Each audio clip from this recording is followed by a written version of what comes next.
हजुर, आज चाहिँ हामी दानको उद्देश्यबाट हाम्रो यो पाठ चाहिँ सुरु गर्नेछौँ। मानिसहरू विभिन्न अभिलाषाहरू राखेर दान पुण्य गर्ने गर्दछन्। कोही धन सम्पत्तिको चाहनामा दान गर्ने गर्दछन् त कोही मरणपछिको स्वर्गवासको आशामा दान दिने गर्दछन्। कुनै इच्छा र आकांक्षा रहित दान दिनको लागि निर्देशन भए पनि निर्वाणको कामना गरी दान दिन जानु पर्दछ। दान दिनुको उद्देश्यहरूमा यी प्रमुखमा आउँछन्। 1. प्रतिष्ठा बढाउन। आजकाल प्राय मानिसहरूको पुण्यको आशाभन्दा आफ्नो यशकृति बढाउनको लागि दान दिने गर्दछन्। त्यसै गरी आफन्तजनलाई रिझाउन उनीहरूलाई मन परेका सामानहरू किनेर दिने वा गुमाउन लैजाने पनि गर्ने गर्दछन्। घुस लिने दिने प्रथा पनि यस प्रकारको दानभित्र पर्दछ। यी कार्यहरू गर्नु भनेको आफ्नो प्रतिष्ठा बढाउनको लागि हो, आफ्नो क्षणिक फाइदाको लागि हो। यस्ता कार्यहरूबाट दीर्घकालसम्म फल पाउन गाह्रो पर्दछ। यसको ठीक उल्टो सहयोगको भावनाले अरूलाई दिनु र त्यो दिए बापत फलको आशा नगर्नाले त्यस्तो दानबाट बढी पुण्य प्राप्त हुन्छ। यसरी गरेको दानले सामाजिक विकासमा बढी मद्दत पुग्दछ। सामाजिक कार्यको लागि दिएको दानको महत्त्व प्रतिष्ठा बढाउनको लागि दिएको दानको महत्त्व भन्दा बढी हुन्छ। अझ त्यसभन्दा पनि ठुलो प्रतिष्ठा त कसैले आफूमाथि गरिएको गुणको सम्झनामा गरिने दानको प्रभाव धेरै हुन्छ। कृतज्ञतापूर्ण सहयोग र दानको बढी फलदायी हुन्छ। 2 नम्बरमा हो सहयोग भावले दान दिनु। कुनै चीज वस्तु अरूलाई दिँदा उनीहरूप्रति मैत्री चित्त र करुणाको भावनाले दान दिनुलाई सहयोगको भावले दिएको बुझिन्छ। आफ्ना गुरु आचार्यले दिनुभएको ज्ञान तथा धनीले गरिबलाई शुद्ध चित्तद्वारा पढ्नको लागि छात्रवृत्ति दिनु आदिलाई सहयोगको भावनाले दिएको दानको उदाहरणको रूपमा लिन सकिन्छ। तर आजकल सच्चा सहयोगको रूपमा दान दिनेहरू भेटाउन एकदमै गाह्रो छ। आजको संसारमा एक हातले दिएर अर्को हातले लिने प्रवृत्ति बढिरहेको छ। यस्तो कार्यले अविश्वास पनि बढाइरहेको छ। फलत तछाद र मछाडले यो समाज झन दुर्गन्धित हुँदै गइरहेको देखिन्छ। परोपकारी भाव र एक आपसमा भाइचाराको वातावरण नै विलीन हुँदै गइरहेको छ। जबसम्म यो भाइचारा र सहयोगको भाव मनमा जागृत हुँदैन समाज र देशको विकास हुन्छ भने कल्पना गर्न पनि सकिँदैन। एक अमेरिकी राष्ट्रपतिले आफ्नो देशवासीलाई सम्बोधन गर्दै भन्नुभयो, देशले के दिन्छ भनेर बस्नुभन्दा पनि म देशलाई के दिन सक्छु भन्ने भावना जागृत गरेमा मात्र देशको विकास द्रुत गतिमा हुन सक्छ। जुन हामी नेपालीहरूको लागि पनि विचारणीय छ। विशेषतः आजको यो हाम्रो समाज र देशको परिस्थिति पनि यस्तै अवस्थामा छ। हाम्रो शासक वर्गले हामीलाई के दिन सक्छ भनेर आशा गरी बस्नु भन्दा पनि यो देश विकासको लागि मैले के गर्न सक्छु, के सहयोग गर्न सक्छु भन्ने विचार गर्न सक्यो भने देशले अवश्य पनि फड्को मार्ने निश्चित छ। र 3 नम्बरमा हो पूजाको भावले दान दिनु। कुनै व्यक्तिले हामीमाथि करुणापूर्वक गरेको उपकारहरूलाई सम्झेर उहाँहरूको गुणको सम्झनामा उहाँहरूको गुणानुस्मरण गर्दै दिनुलाई पूजाको भावले दिएको दान भनिन्छ। दुःख मुक्ति सम्बन्धी भगवान बुद्धले दिनुभएको अमूल्य ज्ञानको गुण स्मरण गर्दै बौद्धजनहरू उहाँको पूजा सत्कार गर्दछन्। फेरि बुद्ध धर्म सम्बन्धी अध्ययन गरी दैनिक जीवनमा अभ्यास गर्नको लागि योग्य रूपमा व्याख्या गरिदिनु हुने भिक्षुसँगलाई कृतज्ञतापूर्वक दान दिने गरिन्छ। अङ्गुत्तर निकाय दुक्क निपातमा पुब्बाकारी र कतुनजुक्कता वेदीको धर्म देशना गर्नुभएको छ। पुब्बाकारीको रूपमा विशेषतः आमा बुवालाई लिन्छ जसले हामीलाई जन्म दिनुभयो। बालक कालदेखि हामीलाई जाडो होला गर्मी होला भनेर विचार गर्दै पालन पोषण गर्नुभयो। आफ्नो सन्तानको सुखमा नै आफ्नो सुख मान्ने उहाँहरूले हामीलाई आफ्नो एक अङ्ग मान्नुहुन्छ। यस्ता अनगिन्ती गुणले युक्त हुनुभएका आमा बाबुलाई वयस्क भएपछि पालन पोषण गर्नु, उहाँहरूको हेरविचार गर्नु र बिरामी अवस्थामा स्याहार सुसार गर्नुलाई पूजाको रूपमा लिइन्छ। उहाँहरूको गुणको स्मरण गर्नेलाई नै कर्तव्यवेदी वा कृतज्ञ अथवा कर्तव्य पालक व्यक्ति भनिन्छ। तर आजकाल आमा बुवाको सेवा उहाँहरूको धन सम्पत्तिको लोभमा गर्ने गर्छन्। यसरी गरेको पनि नराम्रो छ भन्न चाहिँ सकिन्न। तर त्यो भन्दा नराम्रो बुढाबुढी भइसकेका आमा बुवासँग बस्दा लाज लाग्छ भने आमा बुवालाई वृद्धाश्रममा राख्न लैजाने पनि गरिन्छ। भनिन्छ आमा बाबुले आफ्ना 10 छोराछोरीलाई पाल्न सक्छ, तर ती 10 छोराछोरीले ती दुई आमा बुवालाई पाल्न सक्दैनन्। आफूलाई जन्म दिने आमा र ठुलो बनाउने बुवालाई त भुल्न सक्ने, अरूको त कुरै नगरौं। आफूलाई गरेको गुणको सम्झनामा दिनेहरू धेरै कम मात्र हुन्छन्। यो संसारमा कृतज्ञताको गुणलाई बुझ्ने व्यक्ति खोज्न एकदमै गाह्रो छ। आमा बाबु पछिको सहयोगी गुरु आचार्य हुनुहुन्छ। उहाँहरूले अल्छी नमानी आफूसँग भएका ज्ञान दिनुहुन्छ। यस्तो अमूल्य ज्ञान दिनु भएको सम्झनामा हामी गुरु पूजा गर्ने गर्दछौँ। साथै श्रवण भिक्षुहरूले पनि कुनै फलको आशा नगरी दुःख मुक्तिको मार्गलाई देशना गर्नुहुन्छ। उहाँ श्रवण भिक्षुहरूको देशना मानव बनाउन सिकाउने, असल चरित्र निर्माण गर्न सिकाउने खालका हुन्छन्। त्यसैले उहाँहरू पूजनीय हुनुहुन्छ र त्यस गुणको सम्झनामा दिइने दानलाई पूजाको रूपमा दिइएको दान भनिन्छ। मानिसहरूले मृत्यु पश्चात आफूसँग भएको सम्पूर्ण भौतिक वस्तुलाई छोडेर जानु पर्दछ। एउटा सियोको तुप्पोको एक सानो चीज पनि हामीसँग जाँदैन। हाम्रो यो शरीर मरण पश्चात जसरी सबै जलेर जान्छ, कुनै एक चीज पनि आफ्नो हुँदैन। त्यस्तै हामीहरूको धन सम्पत्तिहरू पनि हुन्न। त्यसैले भगवान बुद्धले भन्नुभएको छ, उभो पुण्यञ्च पापञ्च यं कम्मं मच्चो कुरुति इद तम्हि तस्य सकं होति तं च मच्चो आदाय गच्छति तं च स अनुगमं होति छाया वो अनुपायिनी। अर्थात् मरण पश्चात हामीसँग जाने भनेको नै पाप र पुण्य मात्र हो। जुन हामीले यहाँ सञ्चय गर्यौं त्यही नै मात्र हाम्रो हो। यो पाप र पुण्य छाया चाहिँ हामीले जहाँ जन्म लिन्छौं त्यहाँ पछि लागेर आउँछन्।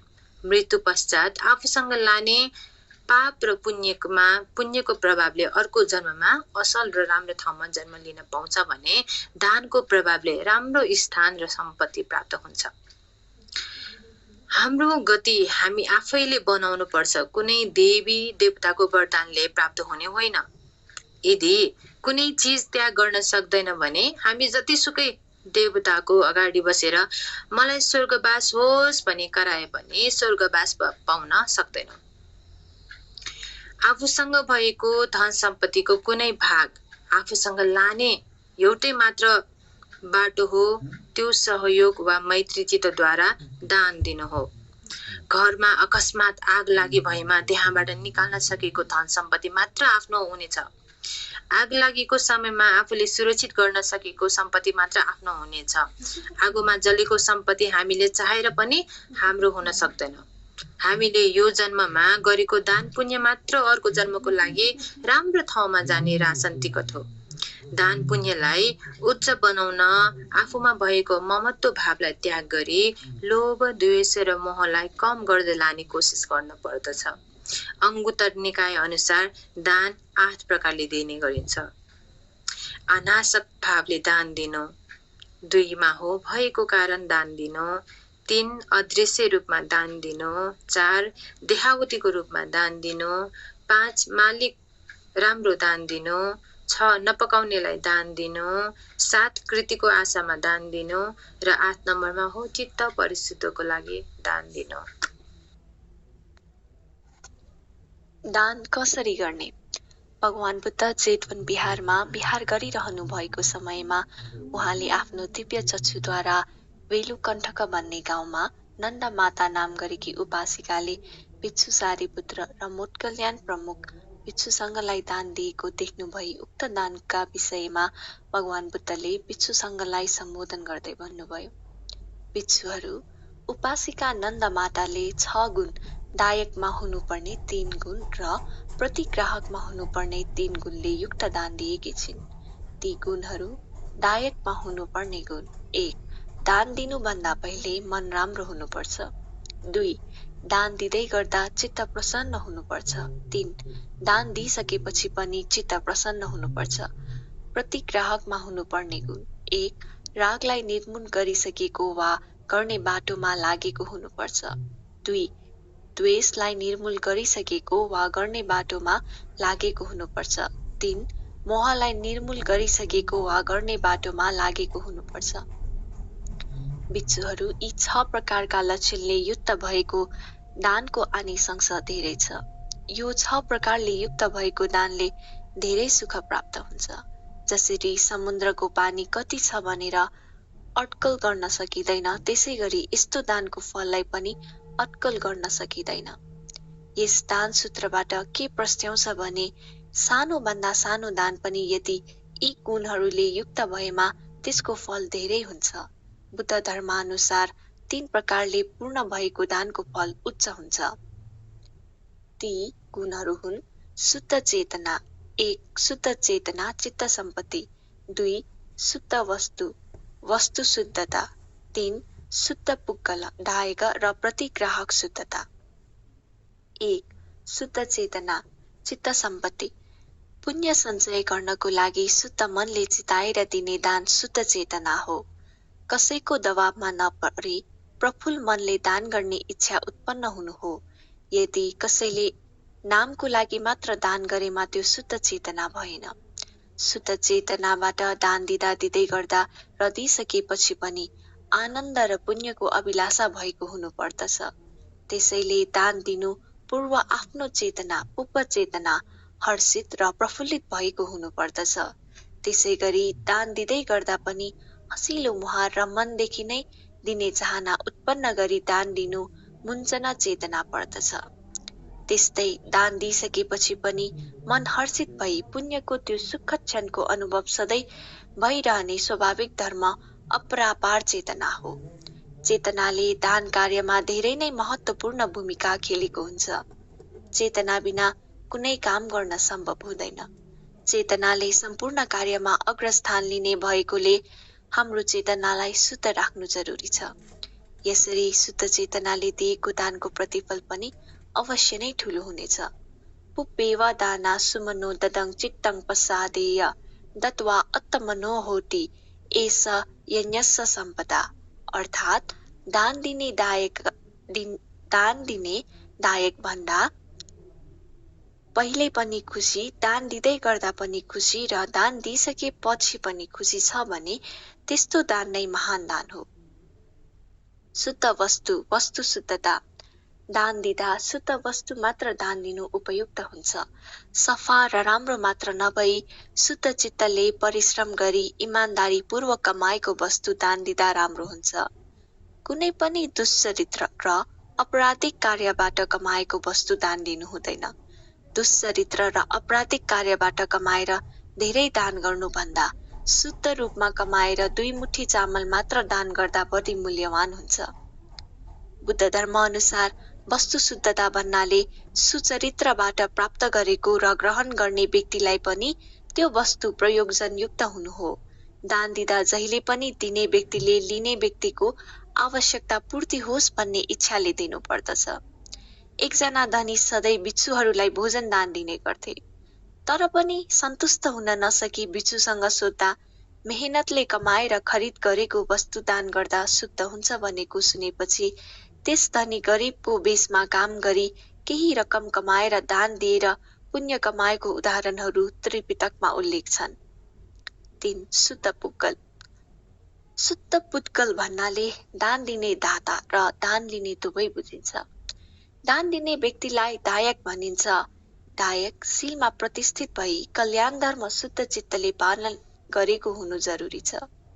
दुश्शील वा अकुशल कर्मले युक्त हुनु हुँदैन। अकुशल कर्मदेखि टाढा रही शुद्ध चित्तले शुद्ध वस्तु दान दिनु पर्दछ। यहाँ शुद्ध वस्तु, शुद्ध चित्त र शुद्ध दायक मात्र भएर पुग्दैन। त्यसमा दान लिने पनि त्यतिकै शुद्ध हुनु आवश्यक छ। दान दिने प्रतिग्राहक व्यक्ति पनि शीलमा प्रतिष्ठित भएको व्यक्ति हुनु पर्दछ। शुद्ध प्रतिग्राहक भन्नाले शील पालन गरेर धर्मलाई राम्ररी धारण गरी दुःखबाट मुक्ति हुने मार्गमा आफू पनि प्रयत्नशील रही अरूलाई पनि त्यस मार्गमा लगाउन प्रयास गर्ने व्यक्ति विशेष हो। श्रमण भिक्षुहरू शुद्ध प्रतिग्राहक हुनुहुन्छ जो शील धर्ममा प्रतिष्ठित भई भगवान बुद्धको उपदेशलाई धर्मको रूपमा पृथकजन समक्ष प्रस्तुत गरी दुःखबाट मुक्त हुने बाटो देखाइदिनुहुन्छ। त्यसैले शुद्ध पुद्गलबाट शुद्ध पुद्गललाई दान दिनुको फल उच्च हुनेछ। दान दिँदा चेतनाशील हुनु जरुरी छ। नक्कली भिक्षुलाई शुद्ध चेतनाले दिएको दानको फलले स्वर्गीय भएका राजा र सच्चा भिक्षुलाई दूषित चेतनाले दिएको दानको फलस्वरूप मन खिन्न पार्दै बस्नु परेको उदाहरणबाट पनि दान दिने समय शुद्ध चेतनाले युक्त हुनु आवश्यक देखिन्छ। अंगुत्तर निकायमा 5 प्रकारले दान दिनु पर्छ भनेर उल्लेखित छ। 1. सदाय दान, श्रद्धाभावले दान दिनु। 2. सकच्च दान, सावधान भएर दान दिनु। 3. कालेन दान, समय अनुरूप दान दिनु। 4. अनुगहित चित्तनो दान, अनुग्रहित भावले दान दिनु। 5. अत्तानञ्च परञ्च अनुपहन्य दान, कसैलाई पनि हानि नहुने दान दिनु। हामीले पहिले आमिष, धर्मदान र अभय दानको व्याख्या गरिसक्यौं। दीघ निकाय पायासिरा जन्यसूत्र अनुसार दानलाई 4 अङ्गले परिपूर्ण गरी दान दिनुपर्छ भनेर उल्लेखित छन्। ती 4 अङ्गहरू हुन्: 1. पहिले नै तयार गरिराखेको। 2. आफ्नै हातले तयार गरेको। 3. मनासिवपूर्वक दान दिनु। 4. अखण्डित दान दिनु। दान गर्दा राम्रो फल पाइन्छ भनेर अरूलाई हानि हुने गरी जथाभावी चीज वस्तुहरू दान गरेमा त्यसको फल नमिल्न पनि सक्छ। त्यस्तो दानले पुण्य हुनुको सट्टामा पाप हुन सक्छ। भगवान बुद्धका अनुसार 5 प्रकारका वस्तुहरू दान दिन लायक छैनन्। ती हुन् चुरोट, चाँद, रक्सी, अफिम, गाँजा आदि दान दिनु उचित हुँदैन। यसले पुण्यको सट्टामा पाप हुन्छ। सेवकलाई मात्र हानिकारक नभई समाजलाई पनि हानिकारक हुन्छ। 2. हात हतियारहरू दान दिनु हुँदैन। साथीभाइहरूको मतभेद वा मानिसहरू बीच वाद विवाद भएको स्थानमा हतियारहरू दिनुलाई दान भनिँदैन। यसबाट पुण्यको सट्टामा पाप मात्र हुन्छ। राम्रो काममा बाधा हुने चलचित्रहरू देखाउनु तथा विभिन्न अश्लील चलचित्रका क्यासेटहरू दिनु, कामोत्तेजक फिल्महरू दिनु उचित हुँदैन। 4. अनैतिक रूपमा स्त्री खोजेर पुरुषलाई दिनु वा पुरुष खोजेर स्त्रीहरूलाई दिनु पनि अनुचित छ। 5. अश्लील चित्रहरू भएको पुस्तक दिनु अनुचित छ। यी 5 प्रकारका वस्तुहरू दान दिनु उचित छैन, किनकि यी वस्तुहरूबाट पाउने व्यक्तिलाई मात्र हानि नभई अरूलाई पनि हानि हुने भएकोले यस प्रकारको दानको फल राम्रो हुँदैन। त्यसकारण सबै दानलाई कुशल दान भनिँदैन। त्यसैगरी जथाभावी दान गर्नु पनि उचित हुँदैन। दान दिँदा शुद्ध चेतना र शुद्ध वस्तुहरू हुनु आवश्यक छ। दानको महत्त्व महान भए पनि दान दिन्छु भन्दैमा दान दिन सक्ने होइन। प्रथमतः दान दिने चेतना मनमा उत्पन्न हुनु पर्यो। त्यो चेतनाको साथमा दान वस्तुको पनि आवश्यकता हुन्छ। आफूसँग दान दिने चेतना छ, दान दिने वस्तु पनि छ, तर समय छैन भने दान दिन सक्दैन। यी तीनै अङ्गहरूले परिपूर्ण छ, तर दान लिने व्यक्ति छैन भने पनि त्यो दान पूर्ण हुन असम्भव छ। त्यसैले यी 4 अङ्गहरूले पूर्ण भएपछि मात्र एक दान सम्पन्न हुन्छ। यहाँ दान लिने व्यक्तिको विषयमा छोटो विवरण प्रस्तुत छ। बुद्ध धर्म अनुसार त्रिपिटकको मजिम निकायमा प्रतिग्राहक अर्थात् दान लिने व्यक्तिलाई 2 प्रकारले विभाजन गरिएका छन्। 1. पति पुद्गलिक दान, 2. सङ्घ दान। पातिपुद्गलिक दान भनेको एक व्यक्तिको नाममा दान दिनुलाई पातिपुद्गलिक दान भनिन्छ। कुनै एक व्यक्ति वा भिक्षुप्रति श्रद्धाको कारण उक्त भिक्षुको व्यक्तिगत प्रयोगको लागि गरिने दान पातिपुद्गलिक दान हो। त्रिपिटकको मजिम निकाय उपरि पन्नासक दक्षिणा विभङ्ग सूत्र अनुसार पति पुग्गल दान 14 प्रकारले दान दिन सकिन्छ। 1 सम्यक बुद्ध, 2 प्रत्येक बुद्ध, 3 अर्हत फल लाभी, 4 अर्हत मार्गमा लागेका, 5 अनागामी फल लाभी, 6 अनागामी मार्गमा लागेका, 7 सकृदागामी फल लाभी, 8 सकृदागामी मार्गमा लागेका, 9 श्रोतापन्न फल लाभी, 10 श्रोतापन्न मार्गमा लागेका, 11 काम विषयबाट विरक्त पुग्गल, 12 शीलवान पृथक जन, 13 दुशील पृथक जन, 14 तिरस्चिन। यस प्रकारको दानमा यदि उक्त व्यक्तिप्रतिको श्रद्धामा फेरबदल भएमा उक्त दानको फलमा कमी आउने वा फलदायी नहुन पनि सक्ने सम्भावना छ। अर्थात् उदाहरणका लागि कुनै एक भिक्षुलाई श्रद्धा भावले दान दिए, कालान्तरमा उक्त भिक्षुको व्यवहारमा परिवर्तन आयो अथवा भिक्षु जीवन छोडेर गृहस्थ भएमा दाताको मन परिवर्तन हुन सक्छ। यस्तो अवस्थामा दाताले दिएको दान पनि जिम्मेवार हुने सम्भावना हुन्छ। यस प्रकारले उक्त दानको फलमा पनि परिवर्तन हुँदैन भन्न सकिँदैन।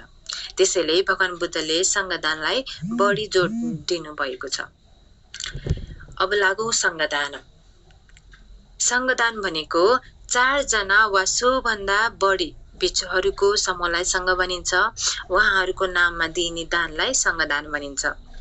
सङ्घको प्रतिनिधिलाई पनि सङ्गदान गर्न सकिन्छ। बुद्ध धर्म अनुसार सङ्गदान 7 प्रकारले गर्न सकिन्छ। बुद्ध प्रमुख भिक्षु र भिक्षुनी सङ्घ, 2 मा हो भिक्षु र भिक्षुनी सङ्घ दुवै, र 3 नम्बरमा हो भिक्षु सङ्घ, 4 नम्बरमा भिक्षुनी सङ्घ, 5 मा सङ्घको प्रतिनिधि भिक्षु वा भिक्षुनी, 6 मा भिक्षु सङ्घको एक प्रतिनिधि भिक्षु, 7 मा हो भिक्षुनी सङ्घको एक प्रतिनिधि भिक्षुनी। यी 7 प्रकारका सङ्गदान हुन्। बुद्ध धर्ममा सङ्गदानको महिमा र फलानिसंसको विस्तृत व्याख्या छ।